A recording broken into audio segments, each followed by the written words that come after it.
All right, thanks everyone for joining us today to the Extreme Heat and Vulnerable Populations presentation with considerations for healthcare systems.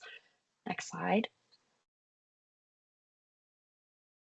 We just want to acknowledge that this webinar is presented by the Region 1 Disaster Health Response System in collaboration with the Regional Emerging Special Pathogens Treatment Center. Both programs are funded by the Administration for Strategic Preparedness and Response within the Department of Health and Human Services.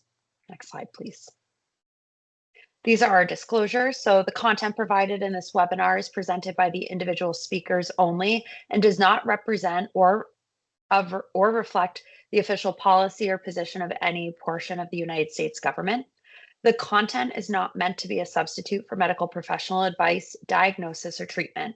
The information herein should be adapted to each specific patient based off the treating medical professional's independent professional judgment and considerations of the patient's needs. The resources available at the location from where the medical professional services are being provided, and any other unique circumstances. This information should not be used to replace, substitute for, or overrule a qualified medical professional's judgment, and the speakers have no affiliation or financial interest relationships to disclose. Today's moderator, my name is Haley Manning. I'm a senior program manager in the Department of Emergency Preparedness and Business Continuity at Mass General Brigham, and I have the pleasure with me today to have Dr. Armand. Dr. Armand is an assistant professor of medicine at Harvard Medical School, a distinguished physician in the Division of General Internal Medicine at Mass General Hospital, and an affiliated faculty at the Harvard Chan Center for Climate, Health, and the Global Environment. She received her medical degree from the University of California, San Francisco, where she also completed residency training in a program dedicated to caring for underserved communities. She is the Associate Director of the MGB Center for the Environment and Health, whose mission is to integrate climate, health, and environmental sustainability into education, clinical care, as well as system operations. Her work spans workflow optimization and interdisciplinary collaboration to reduce the environmental footprint of healthcare while advancing patient and community well-being. She is the medical co-director of Primary Care Office Insight, a clinical knowledge resource used across MGB that synthesizes evidence and translates guidelines into practical tools for frontline clinicians. Dr. Armand practices primary care at MGH Chelsea Community Health Center, providing comprehensive care to a diverse adult patient population, and is on the board of directors at the Greater Boston Physicians for Social Responsibility. Now I'm going to turn it over to Dr. Armand for this great presentation. Thank you so much. Thank you for that introduction, and thank you for joining us this hour to talk about heat. So it's very timely because where I am, it's about to be 75 degrees in Minnesota tomorrow, which is unheard of. I welcome you all, and what we'll talk about today is going to starting with how heat affects health, and then we'll move on. I think I might have missed did I already go through Oh, there we go. Okay, excuse me. That's why I was confused. Learning objectives. We're going to review the impacts of extreme heat on health, including how heat stress interacts with chronic conditions. We'll identify vulnerable populations and how extreme heat exacerbates existing health inequities. We'll describe practice, health system, and community approaches to building resilience against extreme heat with a focus on protecting vulnerable populations. So starting with first how heat affects health, just by way of background to set the stage with this graph, we can see the yearly temperatures, and the blue bars here are representing cooler years than the last century average. The red bars represent years when the annual temperature was hotter than the last century average. So you can see the trend here is very clear. We have accelerating temperatures, getting hotter each year. On this graph, you can also see the black line, which is demonstrating the atmospheric CO2 concentration. CO2, carbon dioxide, being the primary greenhouse gas that traps heat and causes global warming. And you can see again a similar acceleration of the CO2 atmospheric concentration, which overlaps very closely with the rising temperatures. And in the Northeast, we're seeing its fair share of hotter days. And you can see in the 90s here, 90-degree weather uh, is roughly about 10 days a year. And by 2070, in the next 50 years, we can expect to see even up to 2 months of temperatures rising over 90 degrees. So heat is not such a simple concept when it comes to health effects. There are many things that modify how we experience heat. And so there are several metrics in terms of how we will use measurements to describe the heat impact on humans. No, and there's not any one standard selected measurement when we discuss heat alerts or policies or even research for that matter. Some agencies will just simply use temperature alone. There are other organizations that will use heat index, and heat index is the temperature combined with the measurement of humidity. So high humidity is harder for people to handle because it's harder for the bodies to then evaporate sweat. And that's how bodies cool themselves. So we can't cool ourselves efficiently when there is a high heat index. The wet bulb globe temperature is a little bit even more nuanced. It combines the measurements that we use for heat index, but in addition, it combines wind and solar radiation. And so direct sunlight can add a lot of heat load and thermal stress versus being in the shade. And whereas wind will help remove heat through convection and facilitate evaporation. But that's not really the case when the temperature is really hot, when hot wind can actually then increase the heat gain. And when it comes to health effects, early season heat is often more dangerous because people are not acclimatized. And for some, their landlords may not even turn on the air conditioning until later on. And so early heat, people may not be prepared. In addition, consecutive hot days is also worse on health. This is because of accumulating physiological stress and the body really doesn't have time to recover. And for that same reason, when there is a higher nighttime heat, it's also more dangerous because the bodies are not allowed to cool and recover. So most people commonly think about heat-related illness in these different categories with mild heat illness, including passing out from the heat, swelling in the ankles, maybe muscle cramps, heat rash. And then we can move into the moderate, which is the category, which is heat exhaustion. And then the final, more severe category of heat stroke.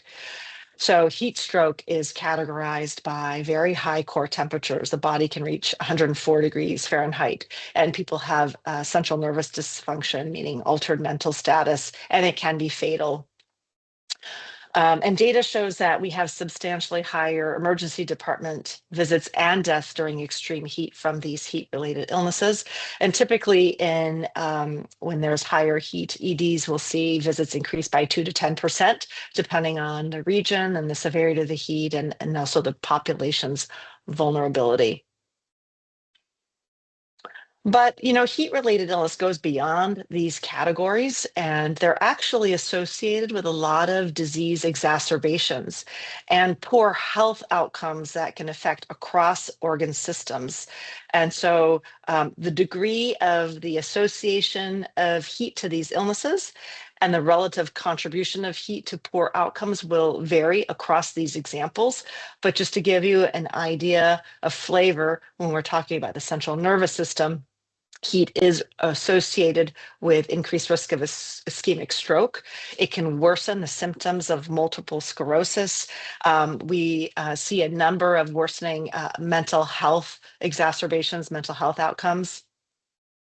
We see worsening and exacerbations of various lung diseases, increases the risk of heart attack, arrhythmias, and heart failures. It can make diabetes harder to control, and blood sugar can run higher in high heat. And we see more dehydration, and along with that, acute kidney injury and other electrolyte imbalances. And it can be cause poor outcomes in pregnant individuals, both with the actual preterm, things like preterm labor, and actually newborns can have more health conditions when born into high heat. Also, if women are exposed during the early trimester when organs are forming, it can actually be associated with fetal congenital abnormalities as well. But what's also concerning is that these complications are occurring at temperatures and heat indices lower than the thresholds that we are using for health alerts. And so this is a bit of a complicated chart, but I'll walk you through it. This is a study from PNAS that shows you hospitalization data across different regions. And the red hatched rectangular areas are temperatures, actually heat indices, where we are seeing significant hospitalization burdens. And so you'll see first that these hatched marks vary across the different regions. So for example, in the South, this is occurring at much higher heat indices as opposed to the West and Northwest. This is likely due to the fact that the South is much more accustomed to hot and humid weather, and so communities are more prepared. They're more acclimated to the heat, and more residents have adaptive resources like air conditioning. So let's take a look at our region in the Northeast. The gray portion to the right of the arrow corresponds to the National Weather Service when they were issuing public heat alerts during the time period of the study. And you can see that the red hatched rectangles are happening at lower temperatures than when these heat alerts are being put out. And you can see there's a rise association with all-cause hospitalizations for cardiovascular, respiratory, diabetes, fluid electrolytes, and renal failure. And so this type of data can help to inform heat action plans that communities build. We can then plan around local epidemiology, depending on your region, but we can also balance it with like your emergency management capacity, but also be aware of which complications are most sensitive to heat. So another condition where we see poor outcomes and exacerbations related to heat is mental illness. So emergency departments are often the setting where patients with such acute presentations will show up. And the association of mental illness and heat leading to emergency department visits is described in the Nori Sarma 2022 study here, where this table comes from. And you can see that a number of diagnoses here are associated with increased ED visits, from substance use disorders to anxiety, mood disorders, schizophrenia, self-harm, and as well as childhood onset behavioral disorders like ADHD. And if we look at this graph here, this is demonstrating the increased risk of ED visits on different temperatures. And so the x-axis, it's not to scale because actually what we're seeing here are the different quartiles. So the first percentile is the temperature where we see the lowest amount of mental illness morbidity, and then you see the subsequent quartiles, and you can see that the ED visits rises proportionally or along with the increase in temperature. There's a few limitations to note from this study. One is that they looked at data from across the country, but they focused on commercial health insurance or Medicare Advantage. So this population will likely be wealthier, and so the true impact on ED visits is not fully captured.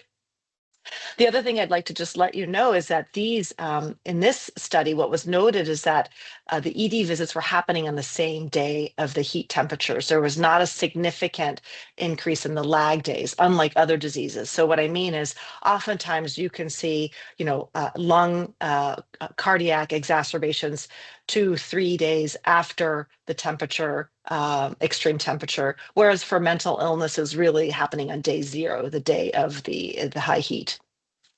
And the last thing I want to call out is that I think that we're not adequately acknowledging the risk for patients with schizophrenia, because we know that this population does extremely poorly in high heat. In fact, in the study from the heat dome in 2021 out of the British Columbia, patients with schizophrenia had a 3-fold higher mortality rate, so quite significant.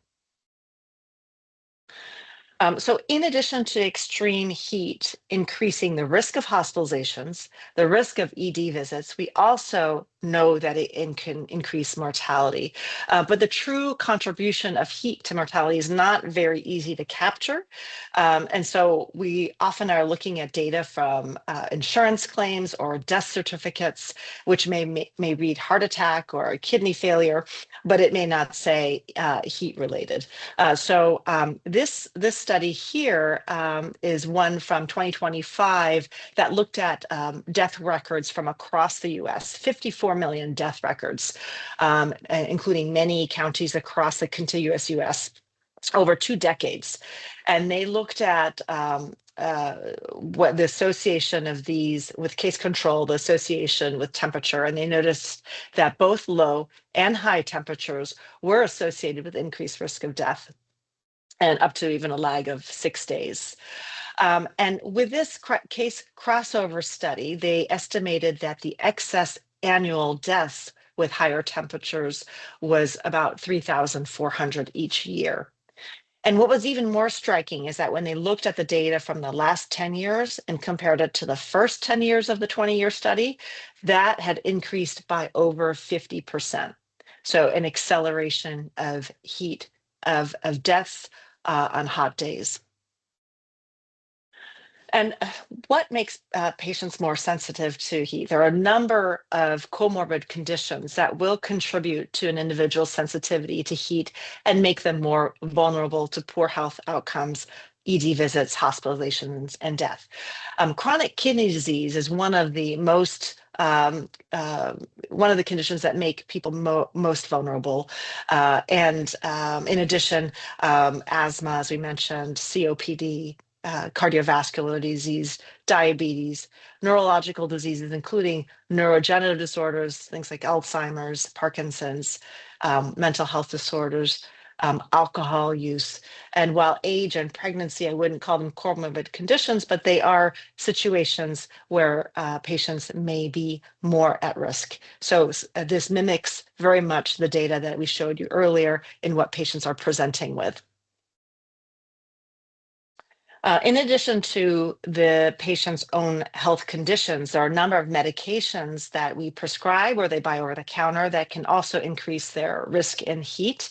And that goes through a number of pathways, including disrupting their ability to thermoregulate or affecting their fluid electrolyte balance, shifting their metabolic rate or even their heat perception. And so the main drug categories where we can see this are psychotropics, things like antidepressants, antipsychotics, cardiovascular medications, and especially the diuretics and a number of other medicines we use for heart conditions, and anticholinergic medications. So the other point I'd like to emphasize is co-exposures and the importance of thinking beyond just heat. Earlier, we talked about heat modifiers, so things like wind and shade and consecutive days, but it actually gets even more complicated because when you have high heat and high pollution, the morbidity and mortality is further magnified beyond just the sums of those two elements. So in this case crossover study that looked at mortality on days of extreme temperature, days of extreme air pollution with high PM 2.5, which are the fine particles. And then they looked at it in combination. And you can see that with the co-exposures, the all-cause death mortality rate was much more than the sum. I will just acknowledge here that the respiratory mortality did cross 0, so it was not a significant value. Similarly, we can see compounded health effects when we look at high temperatures. As you can see here on the B on the second chart, as well as ozone. Ozone is ground level smog is represented in A. So you can see as the concentrations go up, there are higher ED visits. But when you take them together in this chart, as you get closer to red, that is our higher risk of ED visits. You can see as you march along ozone and you march along heat index, when you combine the two, it's a much higher risk. So far, we've discussed how we're seeing increasing temperatures, increasing number of hot days. We've talked about the impact of health, including hospitalizations, ED visits, and mortality. And we've talked about how various health conditions put individuals more at risk for heat, as well as some other environmental features that we should be thinking of, like pollution. At this point, I'd like to shift and talk about other factors like social inequities that can increase the risk of heat. So this slide from the WHO illustrates how climate change affects health through a combination of hazards, climate-related hazards, exposures, and other vulnerability factors. The key thing that I want to emphasize on this slide is how the vulnerability factors can really influence what happens when we see extreme heat. So it's also not just demographic about their age and their health condition, geographic where they live, but that's even beyond their zip code. It can be as, on a block to block level, their location, urban heat islands. But also there's socioeconomic conditions, so poverty, housing quality, access to cooling and transportation, sociopolitical factors. So like how good is their health system? Do they have access to health care? Is there government instability? Is there forced migration? What is their health system's capacity to deal with heat emergencies? All of these will affect outcome. In many places, gender also plays in where there are different responsibilities for gender. So there may be different ability to leave the home or different ability to leave their work to escape heat. So we can think of an individual's vulnerability in this simple framework where we look at the individual's sensitivity and their exposure, which will increase their vulnerability to heat, but then reduced if they have better adaptive capacity. So we've already addressed the sensitivity. I think on earlier slides, we're talking about, their conditions and medications. So now I'd like to talk a little bit more about exposure. And so, of course, there's going to be regional variation to the exposure to heat, but there is also very much a hyper-local variation. And so at this juncture, I want to just bring a case example to discuss Chelsea, where, as you may remember, is where I practice primary care. Chelsea is one of the smallest cities in Massachusetts, as outlined here in the red map. I'm sorry, in red in this map. And for those of you that aren't familiar with this area, it's just across the Tobin, about 10 minutes from Boston. It's a very vibrant community, but it's also incredibly dense. It's just over 2 square miles and it has over 40,000 residents. It is historically a red line community, and that's very much reflected in its built environment. And so there's a lot of crowded. So you can see here Chelsea versus the average of Massachusetts. There's a lot of crowded housing. There's a lot of households that have language barriers, and there's more than double households living at the poverty rate, and over half are on Medicaid. And because of the historical built environment, it has led to a number of industrial factories, brings in a lot of trucks and pollution into the city, even beyond what's happening to the residents with their own energy use. So this is a pretty typical street in Chelsea. You can see the Tobin Bridge in view. The Tobin Bridge sees over 90,000 vehicles a day, even though Chelsea has one of the lowest car ownerships per households in the country. Another parameter here is that there's very little green space. And green space is really important. There are a number of benefits to tree canopy and green space. It definitely improves the air quality. It reduces urban heat islands. It reduces the risk of flooding. And Chelsea is on the harbor, so there's a lot of risk for flooding. And there have been a number of studies that show its benefit to health, both mental, sleep, school performance, cardiovascular, suggestions that it actually even improves immune markers and overall well-being. And there is definitely a contribution to a sense of community and lower crime associated with more green space.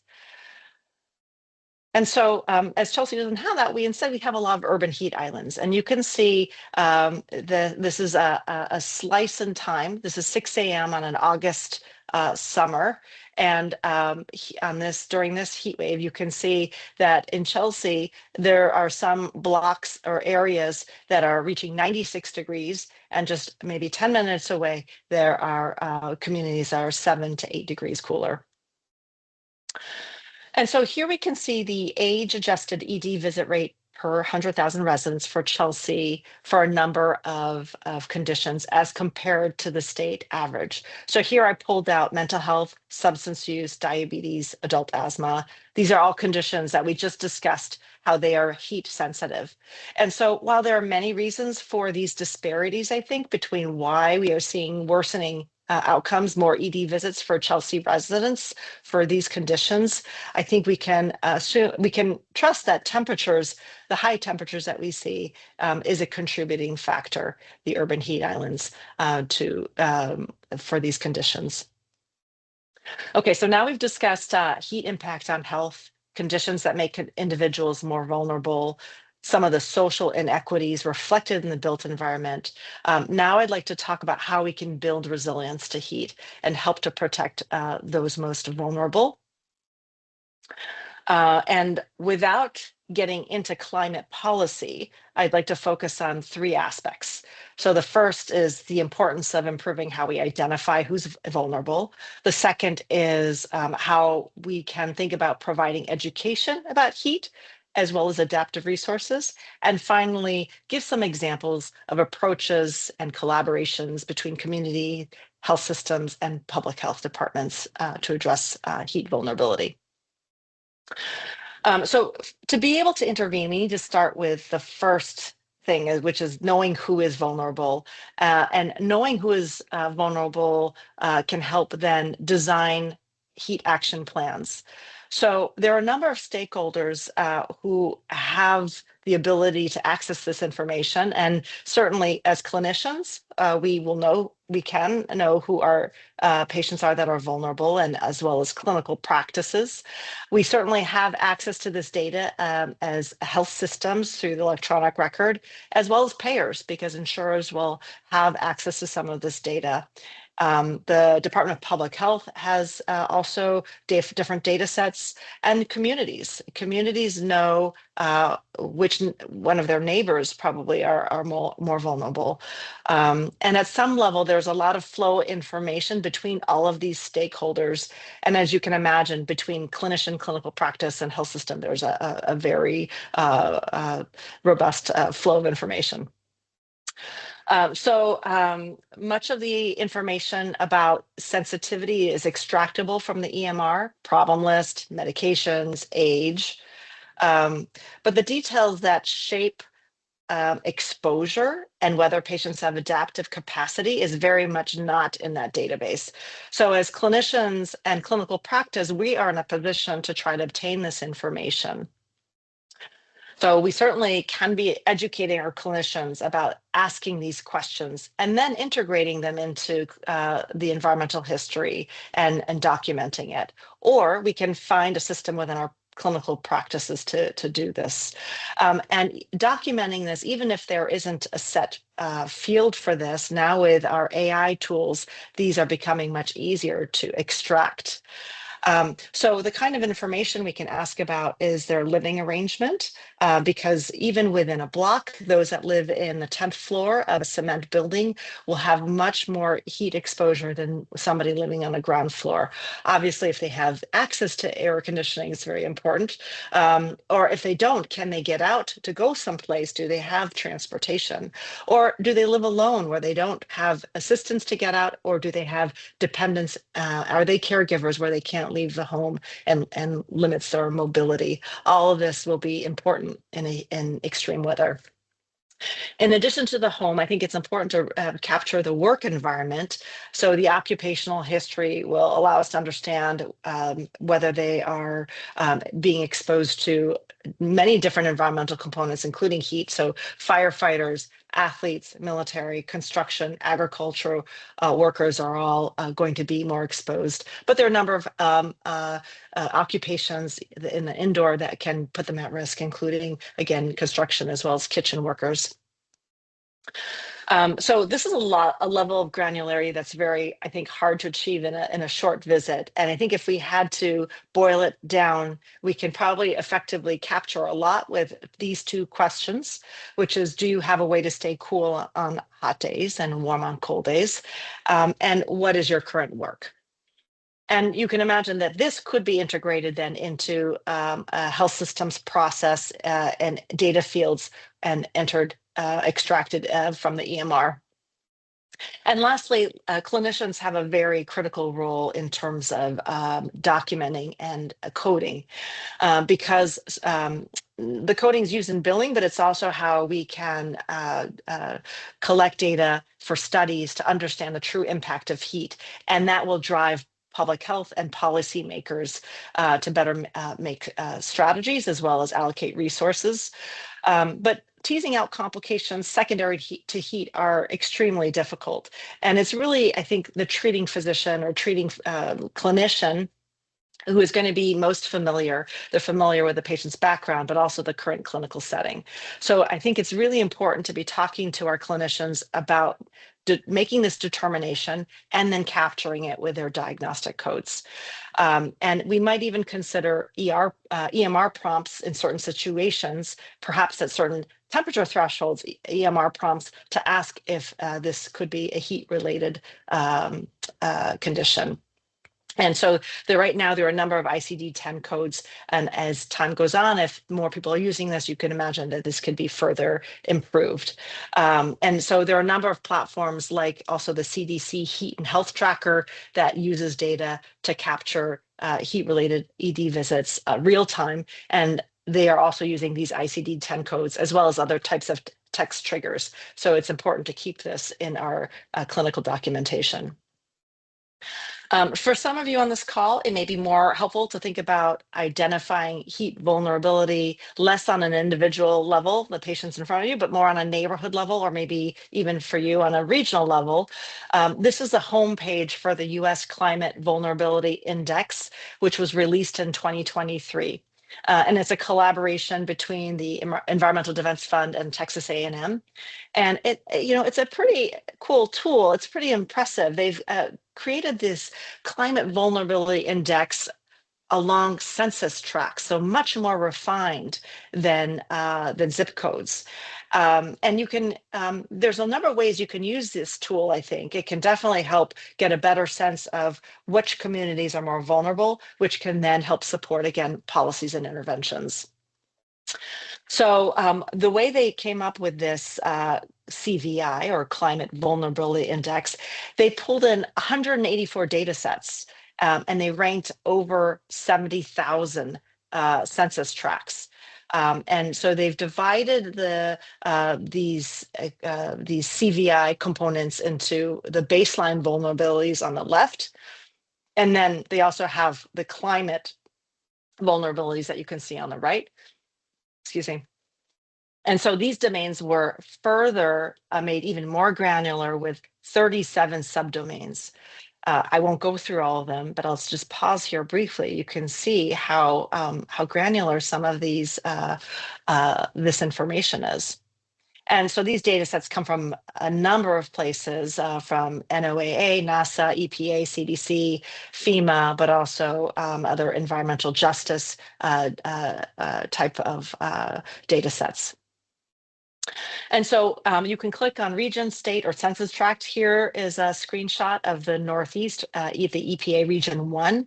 And you can see overall, we do pretty well. We are the 8th most vulnerable out of 10 regions. So the number 1 would be the most vulnerable, the worst off. And so we're 8 out of 10. And then in terms of vulnerability percentile, where the lower the number, the better, we're 22. And so that's also captured in the shading here. So the lighter the shades, the less vulnerable that community is. But if we magnify that EPA Region 1, the Northeast, and we look at a census tract, I picked where my health center is, MGH Chelsea. I picked that census tract. And you can see that even though Region 1 does really well, Chelsea, that census tract is much darker blue, and that is 78th percentile in vulnerability, and it is 163 top vulnerable out of more than 3,000 census tracts in the EPA Region 1. So I think it just emphasizes that, like, okay, we're thinking about a region, we're doing pretty well, but it really changes if we can look at targeted neighborhoods. Okay, so we've talked about the importance of identifying who is vulnerable and ways to do it as a clinician or a health system through EMR, or even on a regional level through this tool. Let's shift and talk about how we can provide this education on and heat and adaptive resources to individuals. MGB just released their community health needs assessment, and one of the questions was asking the community, that subset of communities where I practice in Greater Boston, the top 3 things you would want your hospital to do to help with health problems related to climate change. And I was actually really surprised that the top 3 things that these individuals these communities wanted was information about breathing problems and what to do and when to seek medical care. What is heat relatedness and when to seek care, and how do you make your home safer? I was also surprised that getting an AC wasn't higher up, but it's still pretty high up there. It's the 2nd quartile. And I was also actually not surprised, but it's worth noting here that not many people wanted to get help to go to a cooling center. And that is reflected, and I know in Chelsea's cooling centers, they actually remain empty. And so I think that especially as we have more energy burden with a lot of ACs running, it'll be helpful to think about why cooling centers aren't popular. And there is a shifting framework of talking about cool places to go. Here are the cool places to go, instead of saying, hey, let's go to the cooling center. So how do we educate our patients about these concerns? Certainly, there's a number of modalities, and we don't have a lot of evidence on like how best to do this, especially in vulnerable communities. This publication just came out in recent months out of Florida in the Miami-Dade County, and this actually focused on mostly federally qualified health centers, so the most needy communities within the greater Miami area. And they went through 27 clinical sites, and they were trying to get a sense about how patients would want to learn about heat and other health risks. And you can see that the majority here wanted actually brochures to take home. Then people said waiting room posters, followed closely by waiting room videos. And then the 4th one here is a short discussion with doctor or nurse. They were much more popular than the newsletters or the emails. And about, what was it, about 10% said none. They didn't want any of these. And then with respect to preferred method for alerts, so the first one was about getting information about heat and climate. This one is actually alerts and emergencies. And you can see here that the number 1 here was text message. Then it was phone call, then it was email, and then people didn't really want other types of media, although I was surprised that 20% said, no, I would not want to be contacted. There's some limitations here that in this study, they did not have very robust survey response, and this did not capture the illiterate population. They did it in Spanish and English. So in addition to what type of symptoms to be aware of, I think there are a number of steps we can talk to patients about what they can do to lower their risk. So we can certainly empower them in managing their own comorbidities, because we know that those comorbidities will make them more vulnerable, talking to them, especially if they are on high-risk medications. But we can also talk to them about just decreasing their exposure by not going out on hot days when it's extremely, especially the worst times between 11 and 3, wearing light clothing, not cooking in the kitchen, eating cold foods instead, covering windows from sun, and just also making sure that they have adaptive capacity. Like, do they have a thermometer? If they have a smartphone, are they registered with warning systems? Do they have a way? Do they know where to go that's cool? And do they have a way to get there? So let's move on to how we can build resilience through communities and health systems and other public health examples. So resilience through social capital. Social capital is actually incredibly powerful, I think, when we're talking about climate emergencies. It refers to the social relations that have productive benefits within a community. So communities with strong social ties and networks actually recover faster and experience lower trauma during these disasters. What we have seen in studies that connected communities actually do a better job in information sharing. They share evacuation warnings, where to go for shelters, even health advice. They actually are better at providing mutual aid to their neighbors, whether it be food or money, providing caregiving, transportation, even housing. They know who's socially isolated. They know and can provide emotional support. And then they actually do better at collective action with search and rescue, cleanup, rebuilding, and resource redistribution. So some of this social capital actually can take the form of community-based organizations. And in Chelsea, there is a very strong sense of community network. And there are two very well-known and well-respected organizations. One is Green Roots and the other is La Colaborativa. And rather than working in silo, many of these which are resident-led, actually have a lot of collaborations with a number of these stakeholders, including and Mass General Brigham, so health systems. They have a number of collaborations with universities doing studies like BU and Northeastern, as well, the Department of Public Health. Some of these things that these organizations have done in conjunction with these collaborations is tree planting and working on their green infrastructure. They have a teaching kitchen with their own garden, a community space for teaching, as well as they've actually done immunization clinics even in these spaces. They've installed air quality sensors. They've put in hydration stations where they know the most vulnerable neighborhoods are. And they actually helped with the heat monitoring and mapping projects that these universities have done, as well as some of the healthy housing projects these universities have worked on. Another avenue with great potential, I believe, in educating our vulnerable population is through community health workers. So community health workers or CHWs are trusted members of the community, and they actually often bridge the gap between the health system and the community. And they're often instrumental in care coordination and system navigation. And we in Chelsea work with them, and I don't think I could do my job without them.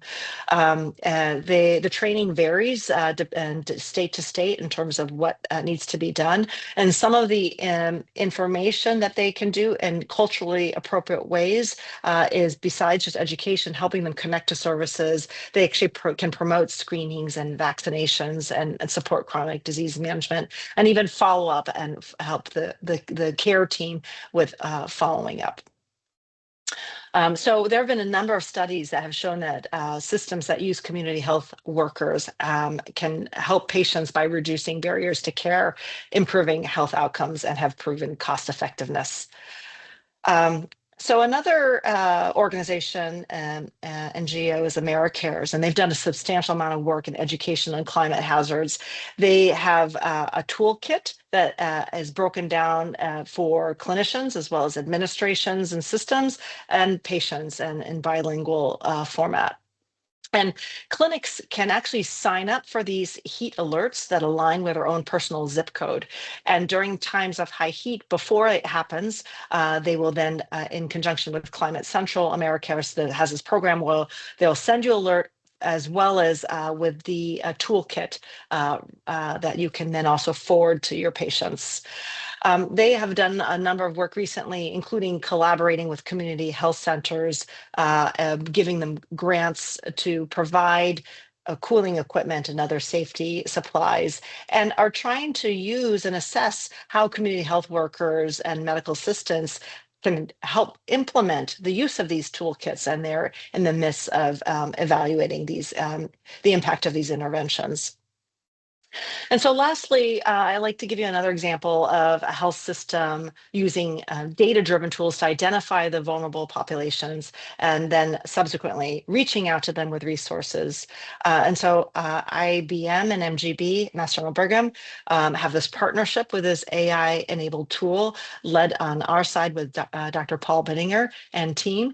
And it's using the EMR with AI-driven tools embedded that can extract, along with heat forecasting, identify who is most vulnerable, and then we'll be able to reach out to these patients and deliver automated alerts prior to the heat waves. It'll be done through the PCP office, and these alerts will be accompanied by local relevant resources. I think it's instructive here because PCPs, some alerts may be less ignored if they're coming from a known and trusted clinical office. And this study from Ed Maybach has shown that when patients are asked, who do you trust most about health effects of global warming? In the light gray, PCPs were number one, much higher than even the CDC. And this is done a number of years ago. It's not this there's not this administration. And you can see the dark gray, they were the least distrusted. And so this collaboration is designed to then roll out and be scalable to other health systems and centers, and will be combined with impact assessment by following up and looking at healthcare utilization data. So in summary, extreme heat is rising, and it's an under-recognized health threat with excess morbidity and mortality occurring below public heat alert thresholds. And heat vulnerability risk reflects, you can think about it as sensitivity plus exposure minus adaptive capacity. And it really is shaped by inequities in the built environment and socioeconomic status. And co-exposures matter, with heat and air pollution producing greater harm than either alone. And so building resilience calls for proactive multi-level action with early identification of who's vulnerable, ensuring education of both clinicians and patients and that they have the resources available, and health system preparedness can work through both public and community partnerships. And that data-driven tools can be used to identify and protect vulnerable patients. Coding clinical encounters and impact assessments will be essential for iterative improvement of these tools and interventions. All right, I think that brings me to questions, and thank you. Thank you so much, Dr. Armand. Just to remind folks, if you want to put some questions or comments in the Q&A section of the team's webinar, that'd be really great. We can give them over to Dr. Armand. But while we wait for that to happen, I'm going to ask a question, if that's all right. It was a great presentation. Definitely learned a lot of new information. If there's one thing that our participants could take away to their organizations today, what would be, if you could choose like one very important aspect to bring to their organizations, what would that be? Okay, that's a great question. I think it depends on the size and the degree of the organization, but I think the main message is that heat is actually incredibly important in terms of morbidity, and mortality. And a number of you here deal with emergency response, so room visits, ED capacity, right? So I think that the number one thing to recognize it is under-detected, under-documented, and under-recognized, and it is happening, and it will get worse. Great, thank you. And I guess on the flip side, what is one thing we can do to help support the under recognition that you just mentioned? Yeah, I think that so education and talking about is number one, but unfortunately that sometimes is slow and it's hard to break through the system. And so I think one way is integrating it into like the EMR, I think is a useful tool because you can't avoid it in clinical contact. And if we're talking about a clinical scenario, I mean, the conversation would be different if you're an NGO and a community organization, but we're talking about health systems here and we rely on the EMR. And so integrating somehow these things, whether it's asking about it, whether it's coding about it. And so, yes, we all hate the burden of these alerts, but finding a way that is not burdensome and making it so it has to be at front of mind for clinicians. Great, thank you so much. It looks like we do have a question, which is great. If cooling centers are not being utilized, are there other actions that could be taken from a city level to support areas during when those thresholds are hit to bring down the amount of people seeking relief or care in the emergency departments? Absolutely. I love that question. I think, first of all, it's understanding why people aren't going to cooling centers. That's going to be different for every place, but we should be able to study that. We should ask people. And so, but I think even more importantly for cities and counties is to make a cool place very cool to go to. So make it free to go to the pool, have a party in the mall, make it like free food or whatever, an incentive that it's actually a fun place to be. And so I think there are spaces that, and many times in the Boston area, the mayor opens up things, the public libraries open longer hours, but incentivizing going there, I think is important. Great, thank you. I'll ask you another question if that's okay. You Of presented course. great data on the different ways in which those patients in the Miami-Dade County are looking for information and trusted sources. What are some examples that you use in your local practice in Chelsea?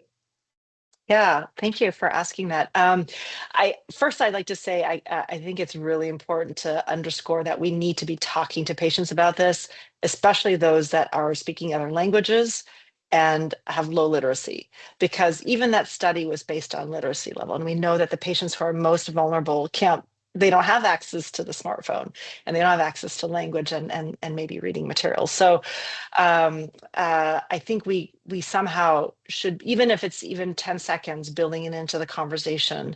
I think, because I think that we have access to screens that patients have to see. Whether it's like even in the waiting room screen on a telemedicine visit, we could have a waiting room screen there virtually. In the physical space, we could have we could use heat information cycling through different languages.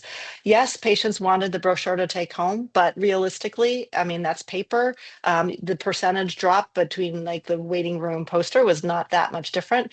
It's very easy to create. And so I think we should be taking advantage of that. We haven't been doing that, but I think and hope that Paul's team is going to be working on that for the health system.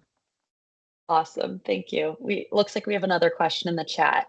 Was the phrase "a cool place to go" versus cooling center researched? The participant likes the idea, just curious if it's been studied. Yeah, I don't know if it's actually been researched in terms of how that plays off in terms of the perception of the individual, but I will say there is growing momentum, across public agencies that are dealing with this, saying cool sites instead of cool centers. Obviously it's sort of the same thing, but like I think more and more we're moving away from saying cooling center. Great. Another question. Thank you all for submitting them. What role do health systems or MGB have in advocating for climate resilient policies that protect patients at the city, state, and federal level? Yeah, I think we should definitely be speaking up. We at MGB have a team within our OGA office that deals with environmental justice and advocacy, and have been very much willing to partner in signing and endorsing state-related policies that impact our patients. So I think they would be very amenable. I think there has to be a policy that's kind of lined up in front of them as far as a system level. And they're not going to go, I think, necessarily to the state house and say, make this policy. But we've had a lot of great reception in them supporting policies that are going through state Congress. But I think we all should be advocating for changing state regulations that don't make sense. And so, any of you like on this call, if there is, some sort of state regulation that is not helping our patients, doesn't make sense, I think we should build momentum. There are a lot of other organizations and avenues. I'm part of Physicians for Social Responsibility. That's just one of them. There are a number of places where there is a way for health workers to try to make changes here. Awesome. Thank you so much. It looks like that's the end of our questions. Just want to thank you, Dr. Armand. Oh, there's one more question. I'll ask this one, and then this will be the last one. Would you be willing to write an article on this for a newsletter? Um, Possibly. I wouldn't say, I just, maybe we could, Tina, reach out to me and maybe we can chat. I'd love to hear your thoughts. Great. Thank you for asking. Awesome. Well, thank you Oh, so the much. coding piece. I'll just say, Tina, about the coding piece. There's a JAMA article in the last year about coding, and then if you look up Stefan Wheat, Wheat, out of University of Washington, he wrote a very nice paper about coding. So if you want more information, you can look there, and if you can't find it, please email me. Awesome. Thank you so much, Dr. Armand, for this great presentation. And thank you all to our participants here today. And we look forward to seeing you at the next one. Thank you. Thanks for having me.